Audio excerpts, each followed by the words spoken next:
I think we could start just so we don't start too late. And yeah, if anyone else is seeing this afterwards, if you have any questions, let us know. But welcome to the community call for May 2023. As always, if you have any questions, please let us know in the chat. I'm just going to have it open here in case there are any. But yeah, so what we're going to do today is just quickly go through the features shipped for both Komiser and Tailwarden. We're going to have a demo also from Shubham, which is one of the contributors who has put some really cool work into pretty much single-handedly developing a feature that is going to be widely used, I'm sure. And yeah, and then we'll just talk about what's coming down the line next month, and yeah, we'll keep it short but sweet. So yeah, so let me just share another screen. I'm gonna stop. Okay, cool. So I'm just looking at the Tailwarden changelog, where you can see at tailwarden.com/changelog. And so the current version of Komiser that we have live as of right now is 3.0.17, but more than likely we will be able to ship 0.18 later on today, which will include Shubham's feature. But what we have up until now includes new data source collections such as Kinesis shards, Azure snapshots and firewalls, RDS snapshots and EC2 VPC peering connections, as well as GCP virtual machines. GCP cost collection for the virtual machine. So now we're going to be able to have more or less accurate, hopefully more accurate cost calculation for resources that are not only AWS but also GCP. And we're also collecting AWS RDS DB proxy endpoints. There's been a series of front-end updates, and also you are now able to use with regards to downloading Komiser itself, you can now use the latest version. So by clicking on by using these links, you can now just always use the latest tag instead of specifying the specific version. So you always know that you have the newest version. Hey there, Avanesh. So yeah, and just so you know, all of these features and all the links to these to this information that I'm sharing now is available on a video that I just shared today with all of the kind of aggregated updates for May.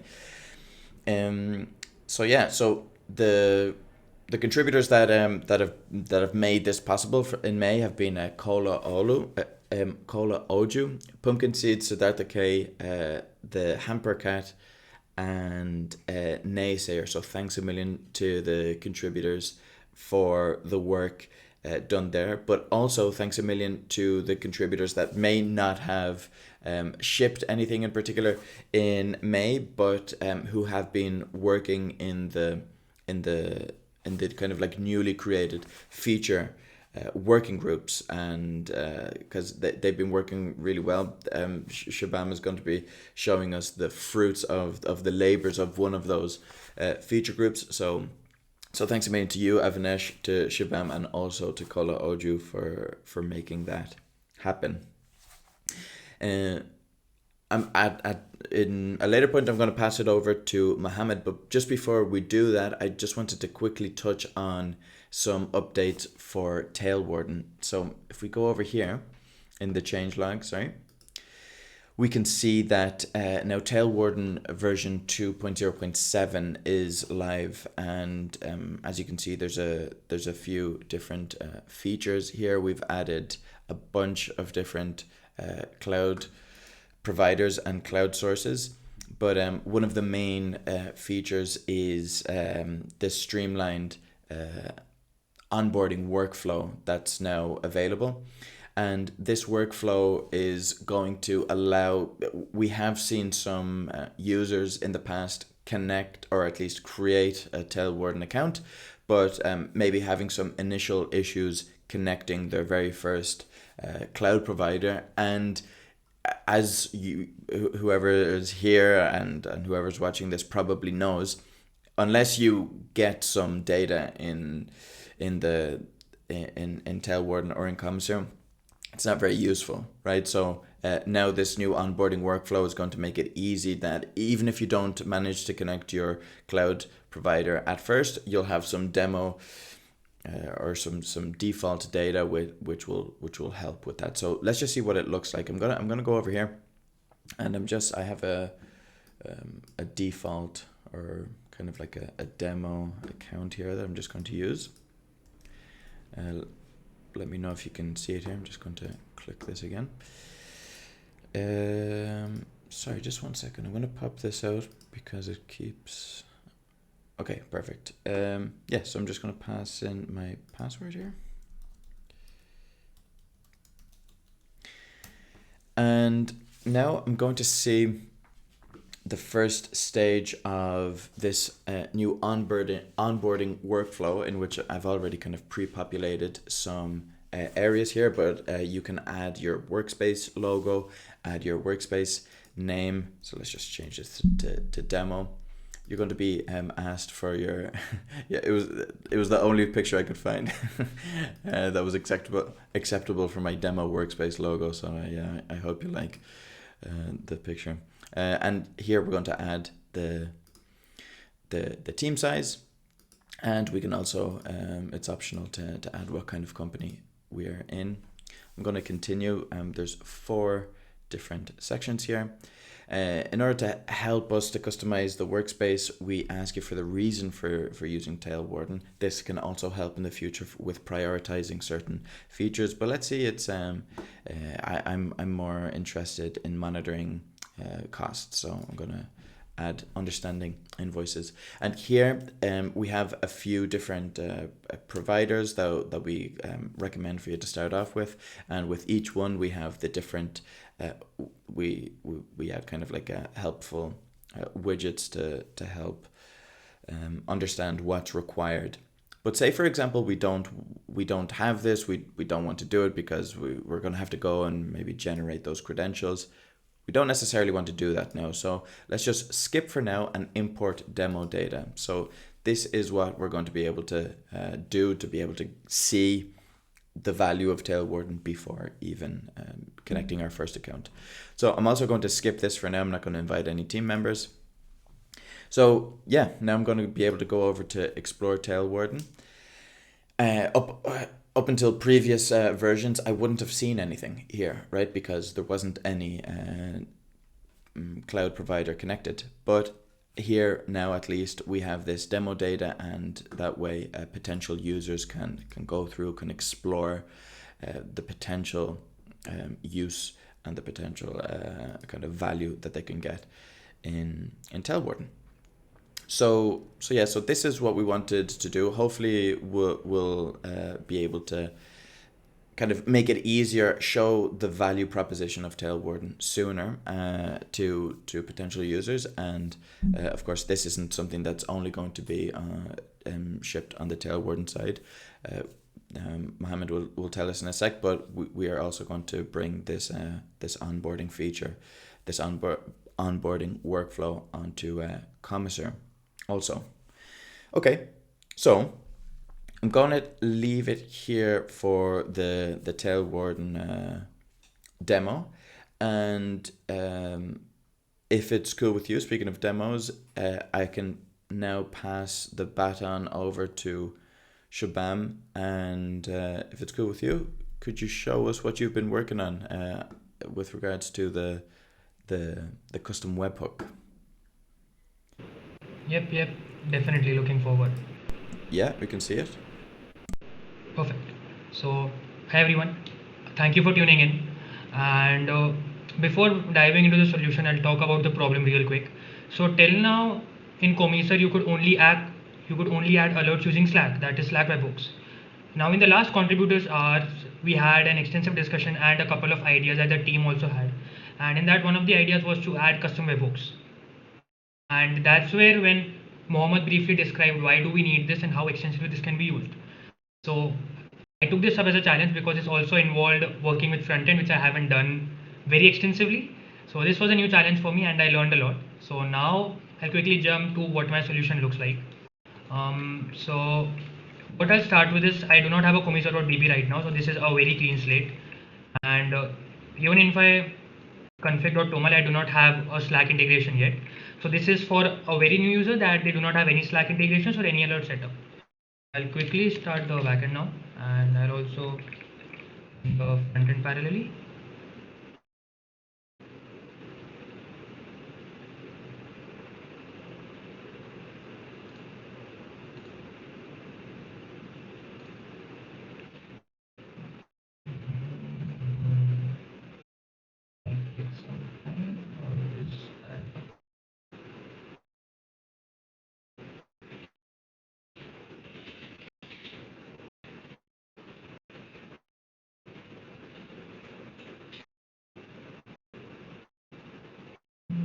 My Go is taking some time.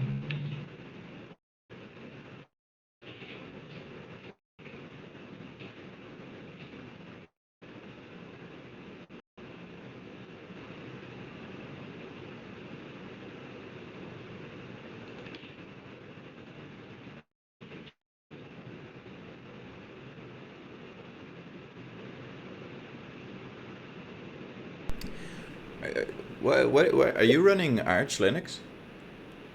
Yep. Nice, nice. Go and it's taking some time. I'll try a Go get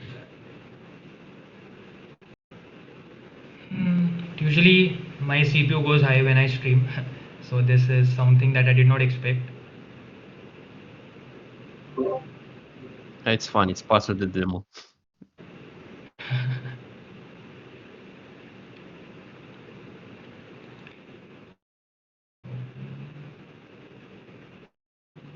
Oh, yes, okay, great. I'll check the backend element is up. Okay, I'll switch to the front end part now. Okay. Before taking everybody's 1 extra minute, I'll be quick. And yeah, this is loading up.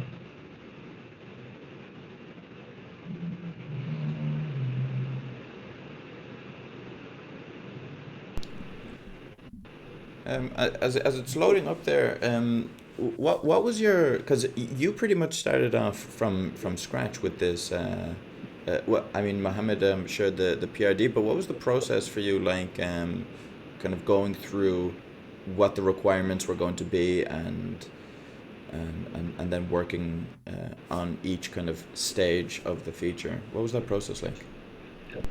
So for me, initially it was to understand what webhooks look like. The only webhooks term I've interacted with is usually when e-commerce have it with payment pages. That is, they pass the webhook success page, so they can trigger, okay, the payment was successful. So it initially started with the generic search of what is a webhook on Google, then a couple of YouTube videos to understand what it actually is. After that, I dived into, okay, what's the internal architecture looking like? Do you need a WebSocket or do you just need a REST API?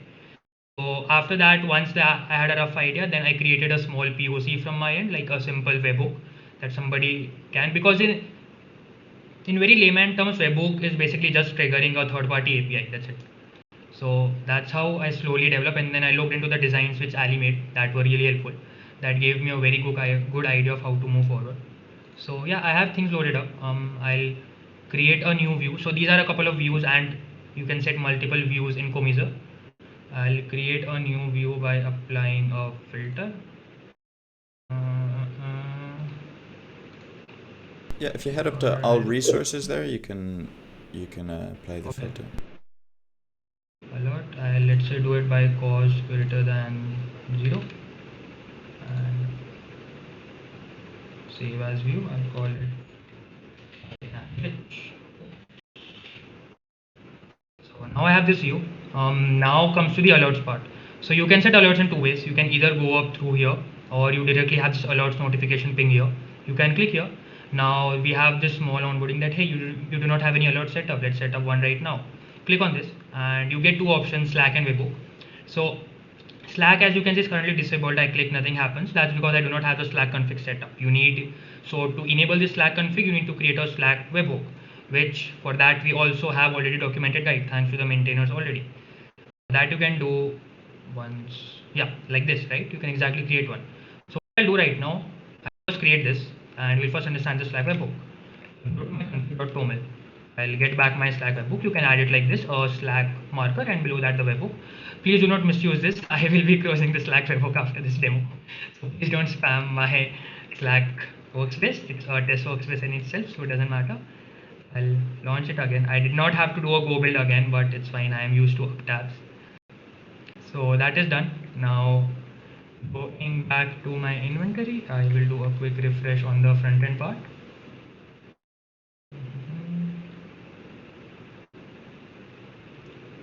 I have 6 minutes left. I am keeping a timer to be quick. Otherwise, Jake might message me that you told me you'll keep it under 10. Okay, alerts, add alert, and as you can see now Slack is enabled. So Slack is enabled because I added the webhook. Now I'll create a simple Slack alert for, let's say, cost. I'll say and what I have right now. And let's say I set it to $0 itself right now, and that's it, it's up. We get a toast itself. And just a thing to keep in mind, this does not get triggered right now when you add it, it gets triggered every periodic hour. So for the testing part, we'll come to that later. So now that you have a Slack alert set up, let's say you want to try out a webhook. Okay, Slack is there, we already know that feature. What's the new part? The new part is here, add alert and webhook. Now when you click this, it's the same, cost or resources, details, limit. The new part is the output, that is you can pass your own custom endpoint and a secret. So let's say I pass this more than resources, and I'll set it as more than 3. I'll set the number of resources to, and now to endpoint. Now you can pass this as a custom endpoint to, let's say, a Jira ticket or a pager view, whatever you want. For testing purposes, we have this amazing free site called webhook.site. Quickly copy this webhook URL and I'll put this up here. So one thing that Ali mentioned that you critically need is the ability to test an endpoint. That is, before you push an endpoint, you need to make sure that the endpoint is up and running. So we have this amazing feature where you can click on test endpoint and you get this valid endpoint. That means, okay, the endpoint is up. A Komiser can internally ping that. Let's say you pass something that does not exist. Let's say a wrong protocol. Komiser would instantly give you back a response saying, okay, this is the error, it's an unsupported protocol scene. This is one error. Let's say there's you mistype something or do. You send another error. Okay, right. TCP. There's no such host. There's no such IP mapping. So great. So I'll test it again. It's a success. And now let's say, so what certain best practices in webhooks had is something called a secret. This secret is shared between the provider and the webhook sender. That is us. And let's say whatever webhook you are listening to. So to make sure that you are authorized so that this request is coming from Komiser and not somebody else. So you can pass. So we have kept this optional field of secret where you can pass it. Let's say I pass this secret as June, and I'll set up this alert. And one thing to keep in mind, if you remember, I tested the endpoint, right? I tested it. The both tests come here. That is, Komiser sends you a test endpoint to make sure it's up, and you get this message. It's a test connection. It's the course alert from Komiser. That's it.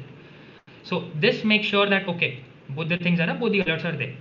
Now I'll quickly restart the server to save everybody's 53 minutes. Otherwise, I have to wait back to alert to come up. So I'll run a go build komiser.start and we should see both the alerts. You can see the last one is here at 220. Oh, yeah. We have one right now. I am rich, of course, $0.04. So that means the Slack webhook came alert.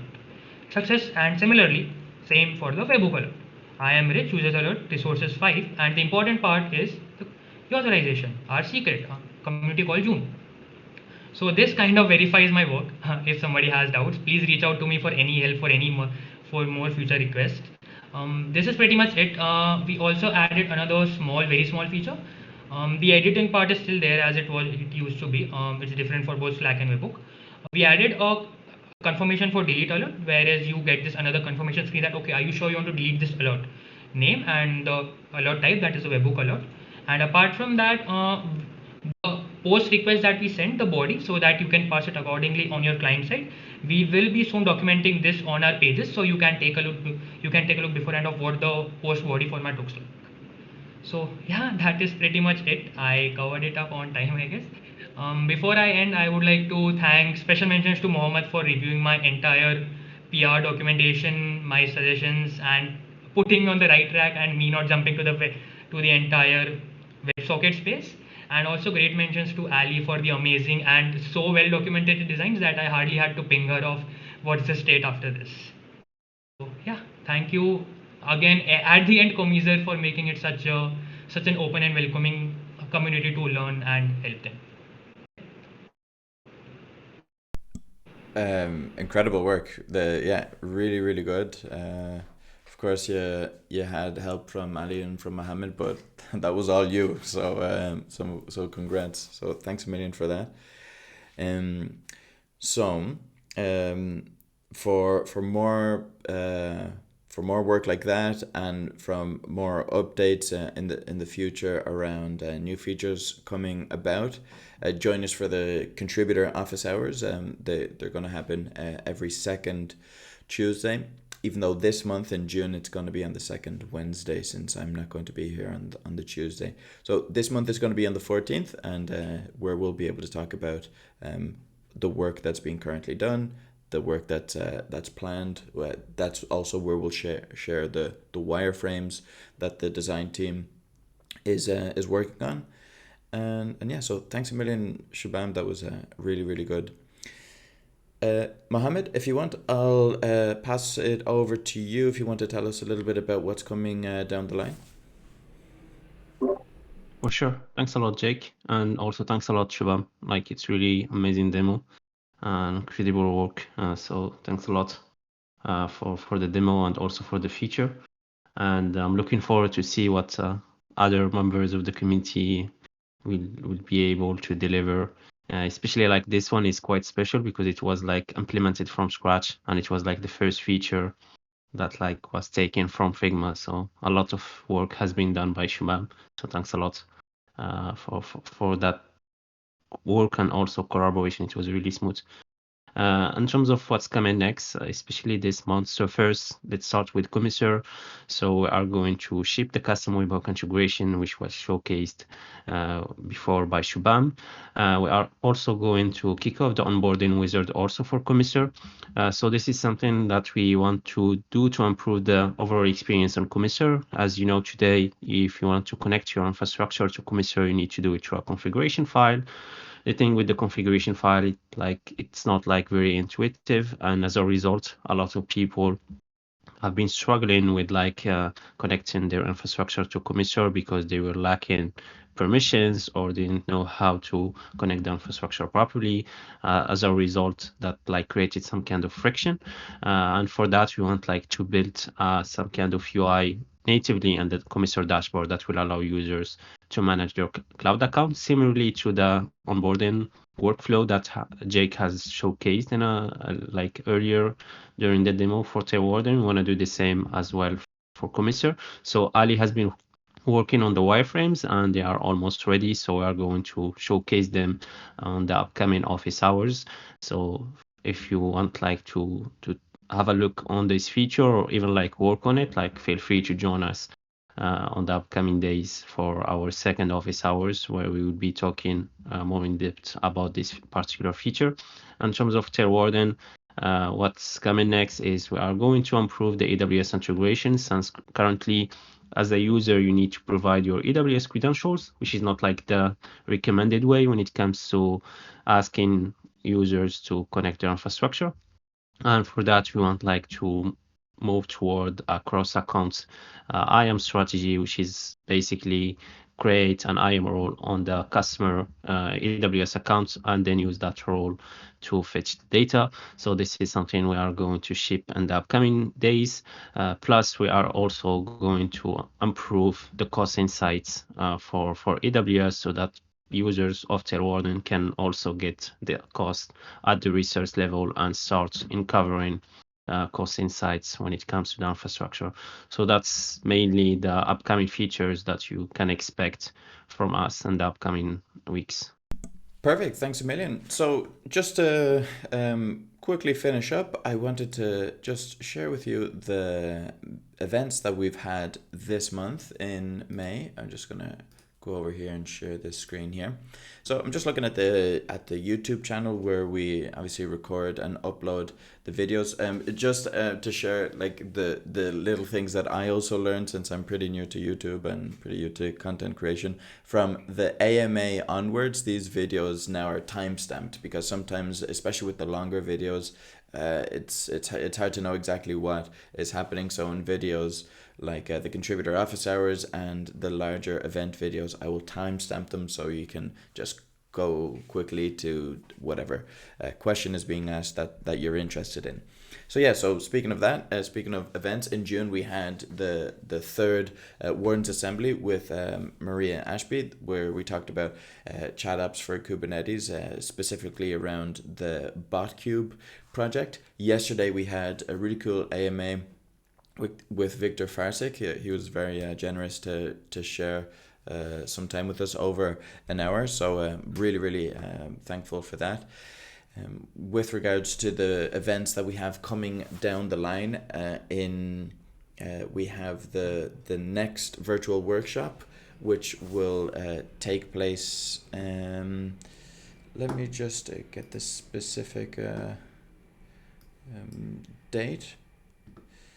So the next virtual workshop will be with Alex Jones, who is head of Kubernetes at Canonical, and he's going to be talking about the project that he's involved with called Kubernetes GPT, and that will be on the 23rd. Sorry, it's I don't have it here. Sorry. Well, it's on the Discord server. Sorry, I don't have the exact date, but it will be on a Thursday. So that will be with Alex Jones, and then we also have the next AMA in June, which will be with Bill Mulligan, who will talk about isovalent, Cilium, and BPF.